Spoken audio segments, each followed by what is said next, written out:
एक टुकड़ा उनके घर में आया है। जब उन्होंने नबी से ये ख्वाब बयान फरमाया तो आप सल्लल्लाहु अलैहि वसल्लम ने ताबीर ये बताई कि मेरी लख्त जिगर फातिमा के यहाँ एक बच्चा पैदा होगा जिसकी परवरिश तुम करोगी। लिहाजा सन 3 हिजरी को सरदार जन्नत इमाम हसन अलैहिस्सलाम की पैदाइश हुई और इस ख्वाब की ताबीर मुकम्मल हुई। रसूलुल्लाह सल्लल्लाहु अलैहि वसल्लम ने अपने नवासा हसन इब्न अली को सैयद का लक़ब दिया। आपका बचपन नबी सल्लल्लाहु अलैहि वसल्लम की पश्त मुबारक पर सवार होकर गुजरी। अल्लाह के रसूल की निगरानी में इमाम अलैहिस्सलाम की परवरिश हुई। लिहाजा आप अलैहिस्सलाम के अंदर अपने नाना जैसे आला सिफात और किरदार थे जो आप अलैहिस्सलाम के तकवा, जुहद, सदाकत, अमानतदारी और नेक सीरत से आया थी। इन तमाम सिफात के अलावा इमाम हसन अलैहिस्सलाम की सखावत आपकी सीरत का सबसे अजीम पहलू है। इमाम सयूती ने लिखा कि हसन बिन अली में बहुत से इखलाकी इम्तियाज और इंसानी फजाइल पाए जाते थे।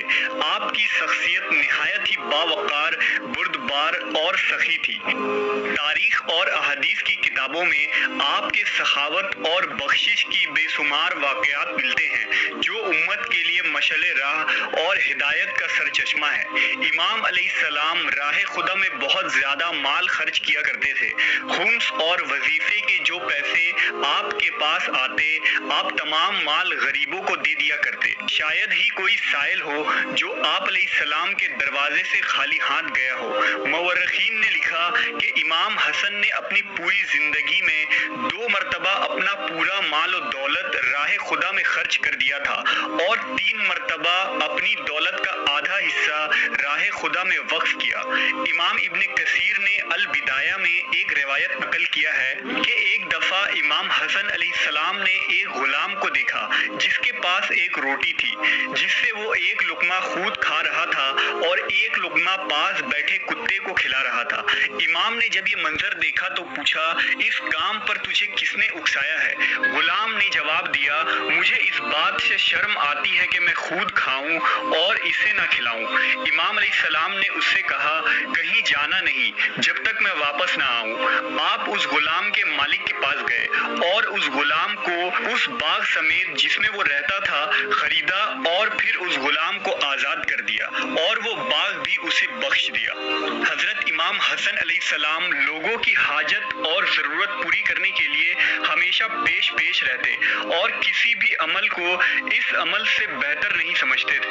इब्ने अब्बास ने एक रिवायत नकल किया है, फरमाते हैं, मैं इमाम हसन अलैहिस्सलाम की खिदमत में था और आप मस्जिद अल हराम में मुत्तकिफ थे और तवाफ में मशगूल थे। एक शख्स इमाम अलैहिस्सलाम के पास आया और अर्ज की, ए फर्जिंद रसूल खुदा, फुला शख्स का मकरूज हूँ, अगर आप मसलहत समझे तो मेरा कर्ज अदा फरमा दे।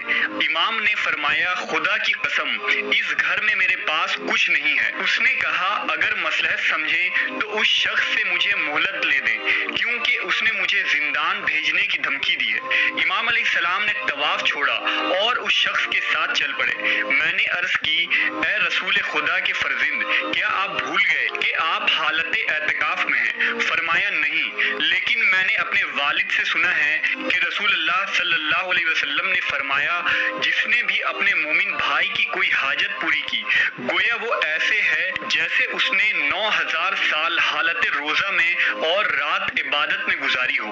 इमाम हसन बेशुमार गुलाम आज़ाद किया करते थे, यहाँ तक कि आपको अगर किसी गुलाम या बांदी का कोई छोटा से छोटा अमल पसंद आ जाता तो हजारों दिनार देकर उसे आज़ाद कर देते। इस तरह बेशुमार गुलाम मवाली आपके मुत्तकिद और शिया बन गए थे।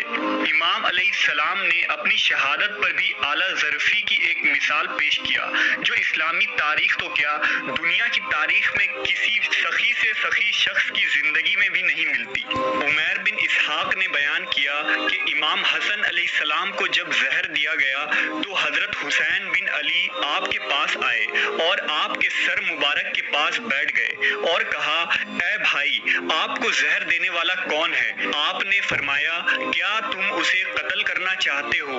उन्होंने कहा, जी हाँ। कहने लगे, अगर वो शख्स